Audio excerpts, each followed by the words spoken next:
Breaking ని చూస్తున్నాం. నిజామాబాద్ జిల్లా ఆర్మూర్లో ఏఐసీసీ రాష్ట్ర వ్యవహారాల ఇన్ఛార్జి మీనాక్షి నటరాజ్, టీపీసీసీ అధ్యక్షుడు మహేష్ కుమార్ గౌడ్ నేడు జనహిత పాదయాత్రను నిర్వహించనున్నారు. 2 రోజుల పర్యటనలో భాగంగా హార్మోన్ నియోజకవర్గానికి ఈరోజు చేరుకోనున్నారు. అక్కడ నుండి దగ్గుపల్లి, ఈసాపల్లి, ఆర్మూర్ పట్టణంలోని గోల్ బంగ్లా మీదుగా పాత బస్టాండ్ వరకు పాదయాత్ర చేపట్టనున్నారు. కాంగ్రెస్ ప్రభుత్వం అమలు చేస్తున్న సంక్షేమ అభివృద్ధి పథకాలు అర్హులకు చేరుతున్నాయా లేదా అనే విషయాన్ని స్వయంగా ప్రజలను అడిగి తెలుసుకున్నారు. అనంతరం మాజీ ఎంపీపీ ఉషారాణి ఇంట్లో భోజన బస చేయనున్నారు.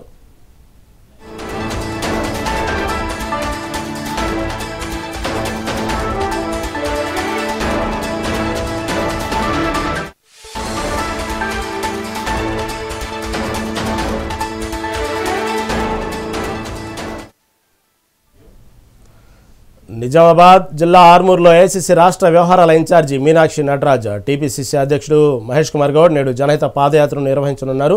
2 రోజుల పర్యటనలో భాగంగా హార్మోన్ నియోజకవర్గానికి ఈరోజు చేరుకోనున్నారు.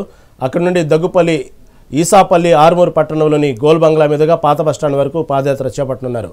దీని గురించి మరింత సమాచారం మా ప్రతినిధి ఆనంద్ పాల్ అందిస్తారు. ఆనంద్ పాల్, చెప్పండి, ఈ జనహిత పాదయాత్ర గురించి మరింత అప్డేట్ ఏంటి?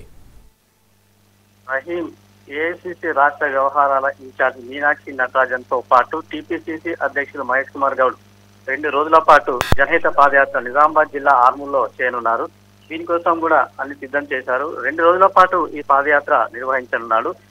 ఈ పాదయాత్ర సందర్భంగా కాంగ్రెస్ నేతల్లో కూడా జోష్ పెరుగుతుందని చెప్పుకోవచ్చు. పార్టీలో అంతర్గత విభేదాలు, నేతల మధ్య సఖ్యత కూడా పెరిగే అవకాశం కూడా ఉందని కూడా చెప్పుకోవచ్చు. అయితే నిజామాబాద్ ఆర్మూర్ నియోజకవర్గం ఆలూరు మండల కేంద్రం నుంచి ఈ రోజు సాయంత్రం చేరుకోనున్నారు మీనాక్షి నటరాజన్. అక్కడి నుంచి గగ్గుపల్లి, ఈసాపల్లి, ఆర్మూర్ పట్టణంలోని గోల్ బంగ్లా మీదుగా పాత బస్టాండ్ వరకు పాదయాత్ర నిర్వహిస్తారు. అనంతరం అక్కడి నుండి ఏర్పాటు చేసిన కార్నర్ మీటింగ్ లో ప్రసంగిస్తారు. అయితే ఆదివారం 2వ రోజు రేపు కూడా పర్యటన ఉంది.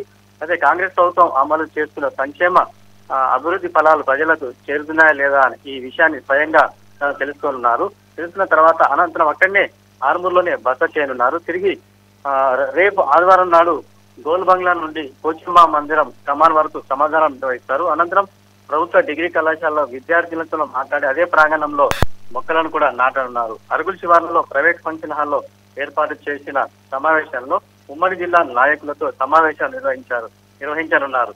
మీనాక్షి పర్యటన స్థానిక సంస్థల ఎన్నికల నేపథ్యంలో ప్రాధాన్యత కూడా సంతరించుకుందని కూడా చెప్పుకోవచ్చు. ఈ పర్యటన సందర్భంగా నిజామాబాద్ ప్రాంతంలో కూడా 145 జిల్లాలో అక్కడ కొన్ని ప్రతిపక్ష నేతలను కూడా ముందస్తుగా అరెస్టు చేస్తా ఉన్నారు. దీనికోసం పోలీసులు అన్ని జాగ్రత్తలు, అన్ని చర్యలు తీసుకుంటా ఉన్నారు. భారీగా పోలీసులను కూడా ఆర్మూర్ ఎక్కడైతే ఈ మీనాక్షి నటరాజన్ పర్యటన చేస్తుందో ఆ ప్రాంతాలన్నీ కూడా పోలీసులు భారీగా మోహరించారు. ఎక్కడైనా ఎవరైనా అవాంతరాలు జరగకుండా పర్యటన సాఫీగా జరిగేందుకు కూడా అటు కాంగ్రెస్ నేతలైతేనేమి, ఇటు పోలీసులేమేమి అన్ని జాగ్రత్తలు తీసుకున్న పరిస్థితి ఉంది. అయితే ఉమ్మడి నిజామాబాద్ జిల్లా చూసినట్లయితే 9 అసెంబ్లీ స్థానాలు ఒకానొక సమయంలో కాంగ్రెస్ కోటాలో ఉండేది. 2 ఎంపీ స్థానాలు కూడా కాంగ్రెస్ కోటాలో ఉండేవి. అయితే 2014 తర్వాత రివర్స్ గా మారింది. 2014 జరిగిన స్థానిక ఎన్నికల్లో మొత్తం కాంగ్రెస్ ఒక సీటు దక్కకపోవడం టీఆర్ఎస్ తన ఖాతాలో వేస్తుంది. తిరిగి కాంగ్రెస్ ను వేగం పుంజుకునే విధంగా యథావిధిగా తీసుకొచ్చేందుకు మీనాక్షి నటరాజన్ పాదయాత్ర చేస్తుందని కూడా చెప్పుకోవచ్చు. అయితే కాంగ్రెస్ నేతల మట్టుకు ప్రశ్నించే విధంగా ఈ పాదయాత్ర ఉంటుందని కూడా మనం చెప్పుకోవచ్చు. Rahim. Right Anand Paul, thank you for update.